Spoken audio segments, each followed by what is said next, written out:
Nuo automechaniko iki kosmetiko, nuo floristo ar kirpėjo iki automatinių sistemų priežiūros mechatroniko. Visos modernaus šiuolaikinio profesinio mokymo ir karjeros galimybės laidoje Būk profesionalas.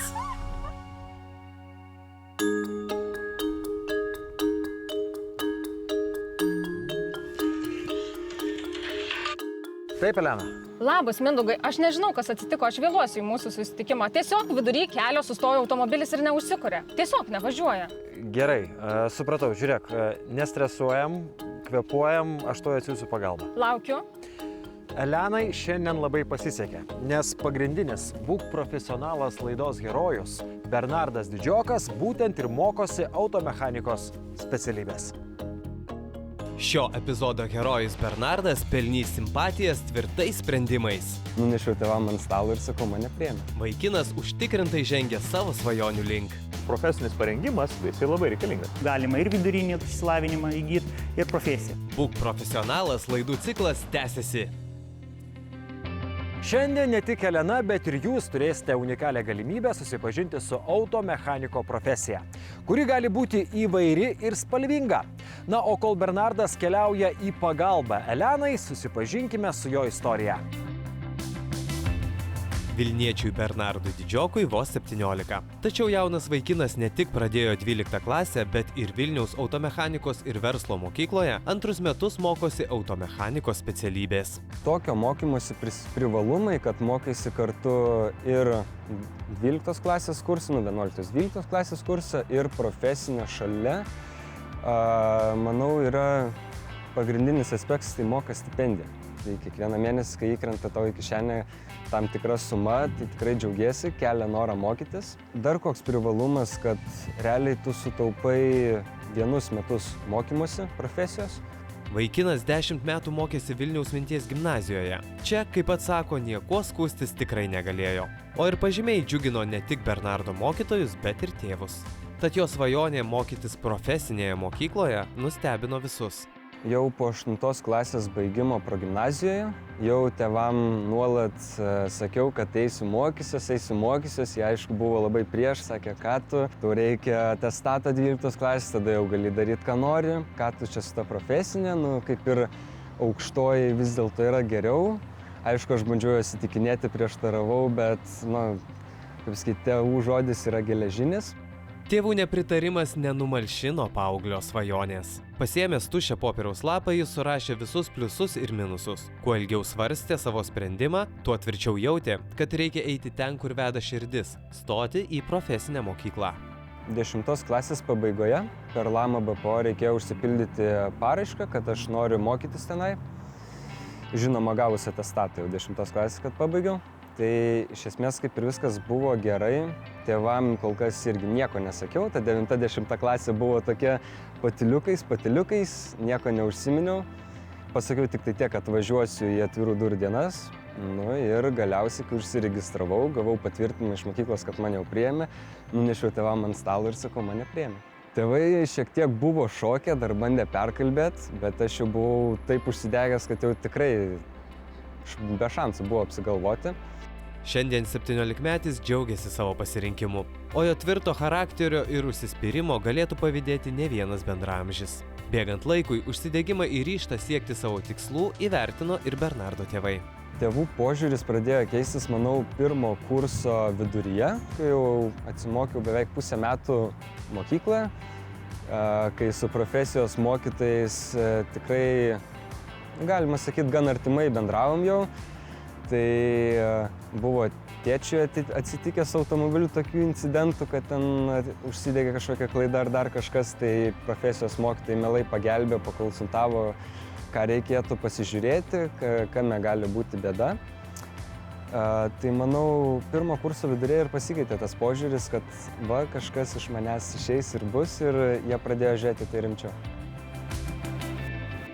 Labas, Elena. Atsiuntė Mindaugas. Kas atsitiko? Aš nesuprantu, tiesiog, nesikuria automobilis. Sustojau vidury kelio ir nežinau, ką daryti, kas čia sugedo. Leis, pažiūrėsiu.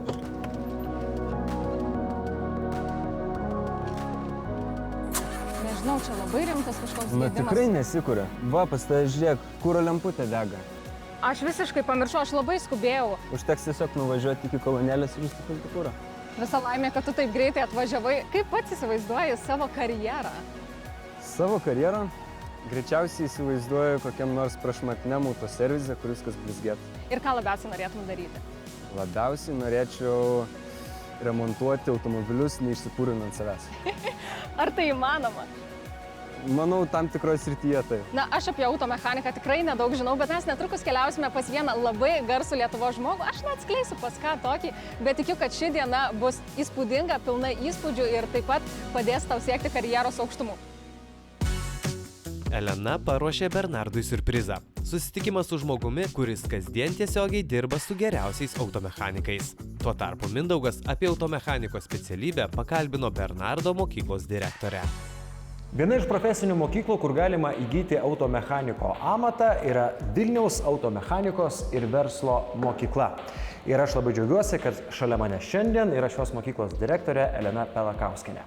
Elena, turėti geras sąlygas mokytis yra tikrai svarbu bet kuriam jaunam žmogui. Kodėl verta rinktis būtent jūsų mokyklą? Na, aš manau, kad ta mokykla yra tikrai labai tinkama jaunimui, vaikinams, kurie, kaip aš sakau, dažnai praleidžia daug laiko įvairiuose garažuose, motociklus sukinėdami ar pradedant netgi nuo dviračių. Tiem, kurie domisi technika, nes vis dėlto čia atėjus galima susipažinti ne tik tai su pagrindiniais dalykais, bet turėti galimybę mokytis su pačiam naujausiam technologijom. Beveik pusė mokinių pas mus ateina mokytis, kurie yra pabaigę pagrindinę mokyklą, tai yra 10 klasių. Tai yra tas amžius 17-16 metų, kada mokiniai sutinka brandos iššūkius. Ir dažnai būna labai smagu, kada girdi, pavyzdžiui, iš tėvelių pasakymą, kaip džiaugiuosi, mano vaikas yra labai laimingas. Iki tol jis blaškėsi, nežinojo, kas bus su juo, o iš čia atrado save. Viena ausimi esu girdėjęs, kad jūsų mokykla turi puikius santykius ir, sakyčiau, draugystę su Benediktu Vanagu. Ar čia yra tiesa?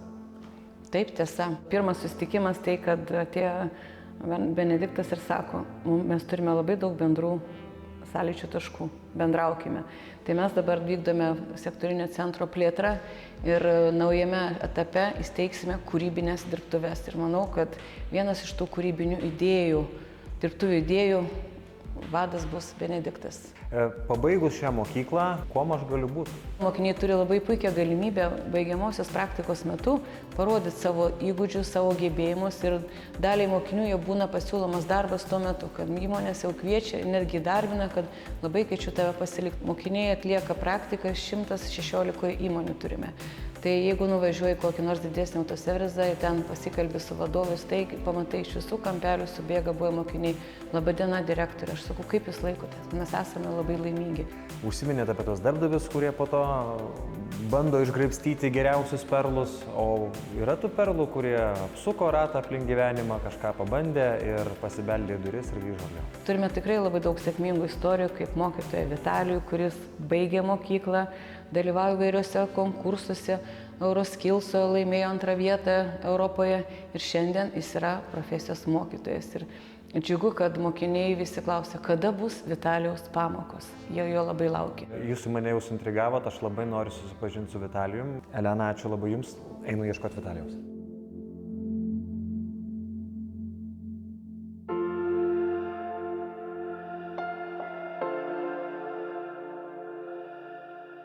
Sveiki, Vitalijau.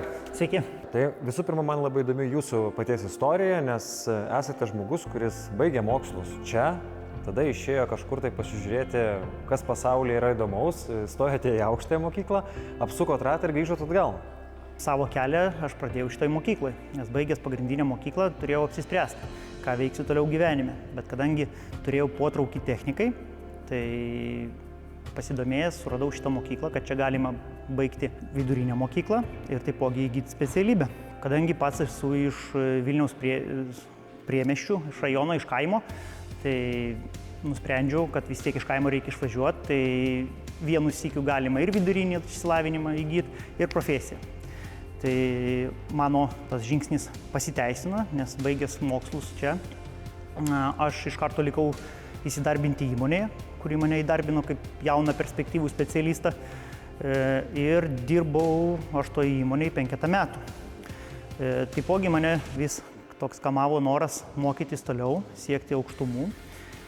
Lygiai greičiai dirbdamas įmonėje aš studijavau VGTU transporto inžineriją, derinau darbą su studijom. Ir kai jau buvo į pabaigą mano studijos, kai jau įgijau didelę patirtį praktinėje įmonėje darbo, nusprendžiau, kad kažką reikia gyvenime vis dėlto keisti. Nes vien tik tai tas rutininis darbas įmonėje, pažiūrėjau, kad jis yra ne man. Pagalvojau tokią mintį, kad vis dėlto galbūt įmanoma būtų sugrįžti į mokyklą, kur man tikrai buvo labai gerai, kur visi yra pažįstami, kur yra draugiškas kolektyvas ir kur darbas yra visą laiką su jaunais žmonėm. Plus, kadangi mano pasija yra technika, tai aš čia galiu savo žiniom drąsiai dalintis su jaunais žmonėm, kurie ateina ir siekia save atrasti ir siekia savo svajonės išsipildyti. Todėl čia man yra labai džiugu ir aš džiaugiuosi čia dirbdamas profesijos mokytoju. Mes bendradarbiaujam su labai daug užsienio mokyklų profesinių ir kiekvienais metais pagal Erasmus projektą išvažiuoja labai daug mokinių. Grubiai galiu pasakyti tą skaičių, apie 30 mokinių kiekvienais metais išvažiuoja į stažuotės užsienyje. Tai jeigu pas mus yra vienų metų laida apie 300 žmonės, taip, tai realiai 30 žmonių išvažiuoja. Tai kas 10? Kas 10 žmogus turi galimybę išvažiuoti į užsienį pasistažuoti. Tai yra labai didelė paskata, motyvacija tikrai mokytis. Ačiū labai, Vitalijau. Ačiū, iki. Kągi, o mes kelkimės pas Eleną ir Bernardą, kur aš galvoju, kad jūs jau nujaučiate, su kokiu žmogumi jie netrukus susitiks.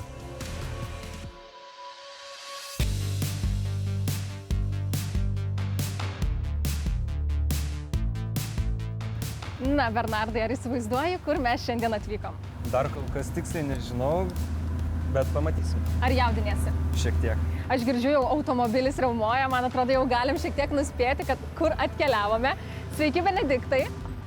Labadiena, sveiki. Pristatau jums Bernardą, susipažinkite. Labas, Bernardas. Sveiki. Benediktas. Sveiki. Na, Bernardai, jau žinai, kur esame, ne? Jau Pas ką tikrai atvykom. žinau. Na, Benediktai, jūsų mūsų televizijos žiūrovams tikrai nereikia pristatinėti, visi jūs puikiai žino. Ir mes su Bernardu atvykome čia ne tik dėl to, kad jūs esate garsus ir savo Dakaro pasiekimais, bet ir dėl to, jog bendradarbiaujate su Vilniaus automechanikos ir verslo mokykla. Tai papasakokite, kaip užsimezgė ši draugystė. Na, turbūt reikėtų pasakyti, kad aš bendradarbiauju su visais geros valios žmonėmis ir su visom organizacijom, kurios kūrė geresnius piliečius mūsų ateičiai. Ar ne, yra labai daug profesijų, kur žmonės yra nebe tokie profesionalūs. Ir dėl to aš galvoju, kad profesinis parengimas, turint galvoje apie kažkokią aiškę specialybę, jis labai reikalingas. Kokius išskirtumėte jo privalumus? Na, aš žinau vieną dalyką, kad nėra gėdingos profesijos, būna, kai tu būni ne profas. Ne? O ką reiškia profas? Profas yra profesionalas, ar ne? Aš čia žargonų kalbu. Profesionalas tai reiškia, jeigu tu esi geriausias savo srityje, tai aš galiu garantuoti, kad tu turėsi įdomiausią įmanomą darbą, geriausias įmanomas darbo sąlygas, nesvarbu, ką tu darytum, orų atlyginimą ir labai įdomų gyvenimą. Tai iš esmės man atrodo, kad profesionalu būti verta, aš net tokį hashtagą, grotažinas esu sugalvojęs, ar ne, profesionalu būti verta. Tai vien dėl to, kad aš galvoju, kad tai yra svarbu. Na, stovime prie jūsų techninės bazės, tai sakykite, ar savo komandoje turite specialistų, kurie yra baigę profesinės mokyklas? O taip, aš dabar gal tiksliai nepasakysiu visų išsilavinimų, bet mes turime žmonių ir su aukštuoju išsilavinimu, ir baigusių galbūt kitas studijas, bet dirbančių tai, kas jiem patinka ir ką jie išmano iš esmės labai neblogai. Tai aš siūlau turbūt keliauti ir susipažinti su mūsų kolegomis. Keliaukim.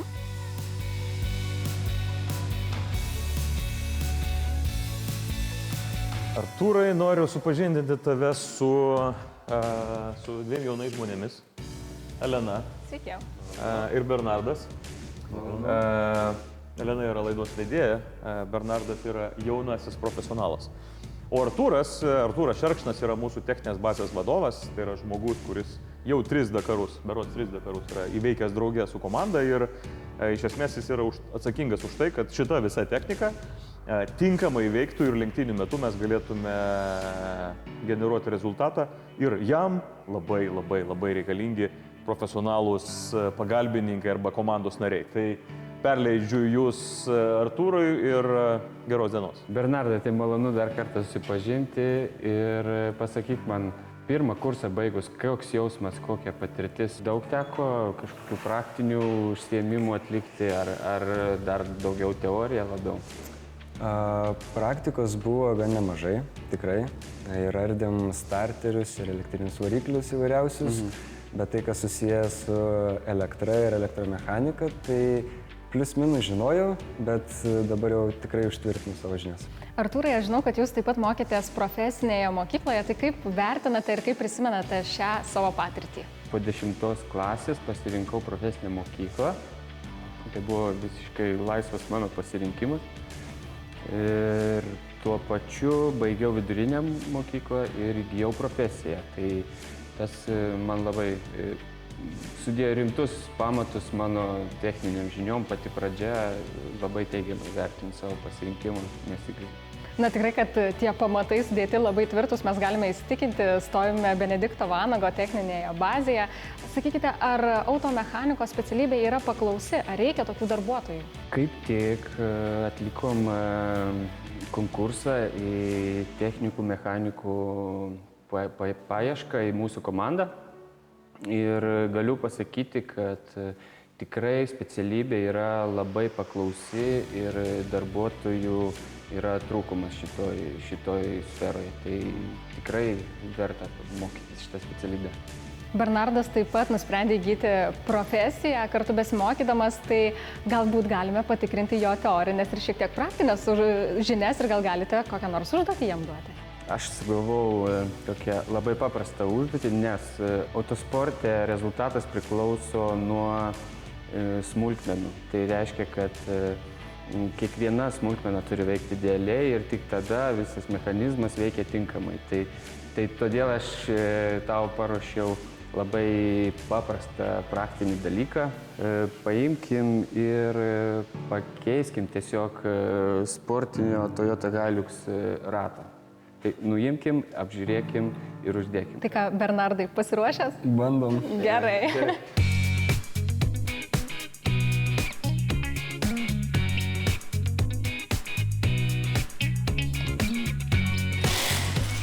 Kiek maždaug žinot, sveria vienas ratas?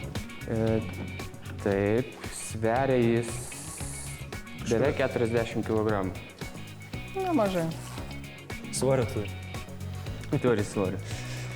Nu, dabar kažkokių užslėptų defektų nieko mes čia neturim tau paruošę, čia viskas yra paruošta jau lenktynėms, bet kas tau įdomu, gali paklausti kažką, čia yra tokių sistemų, kur tikrai nebūsi matęs mokykloje. Visų pirma, tai nemačiau, kad paprastam automobiliui turėtų 2 amortizatoriai. Tai čia esminis, man atrodo, dalykas, kas skiriasi. Dar kaip matau, tai apskritai viskas yra labai išdidinta. Ką, Bernardai, turbūt dedam ratą atgal, ar ne?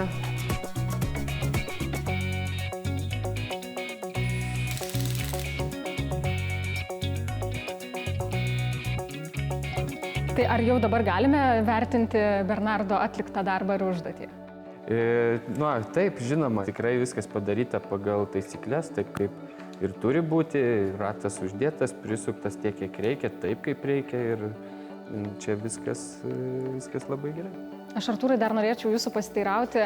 Stereotipų tikrai netrūksta mūsų visuomenėje ir taip pat yra stereotipas, bent jau anksčiau toks buvo, kad profesinį mokymą renkasi tie mokiniai, kurie galbūt nėra tokie gabūs mokslui. Kaip manote, ar jis vis dar gajus? Labai daug pavyzdžių turiu, kurie žmonės pabaigė profesinį mokymą ir tikrai yra daug pasiekę, turi labai gerus darbus ir netgi turiu pavyzdžių, kurie baigė universitetus, eina mokytis papildomai į profesinės mokyklas. Tai aš manau, kad šitas stereotipas, jeigu jis ir buvo, anksčiau aš to nejutau, tai manau, kad jis nėra šiai dienai teisingas.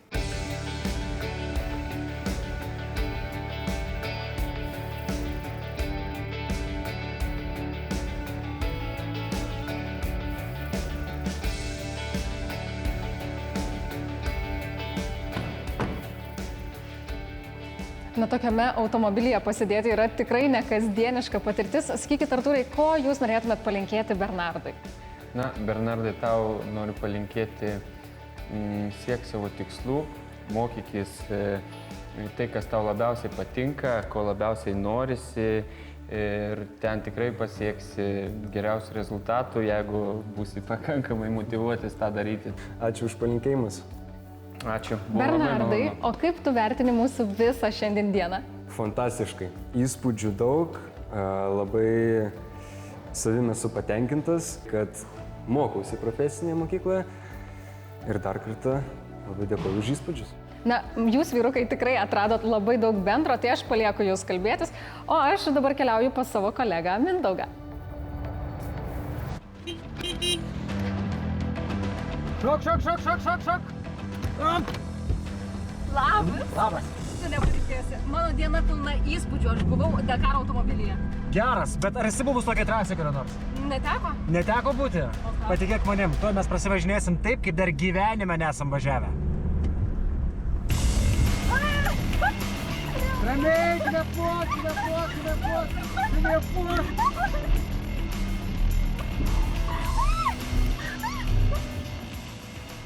Šis autodromas priklauso automechanikos ir verslo mokyklai ir atrodo jisai beprotiškai moderniai, bet viduje šita mokykla savo modernumu mane nustebino dar labiau. Bernardai, ten taip pat labai patinka ir mane šiaip sužavėjo mūsų laidos herojaus noras siekti savo svajonių, dar net nebaigus mokyklos. O žinai, o pats geriausias dalykas yra tai, kad čia vienu šūviu gali nušauti 2 zuikius – įgyti vidurinį išsilavinimą ir įgyti profesiją. Na, mes su jumis susitiksime po savaitės. Iki? Iki, o mes dar vieną ratelį. Važiuojam.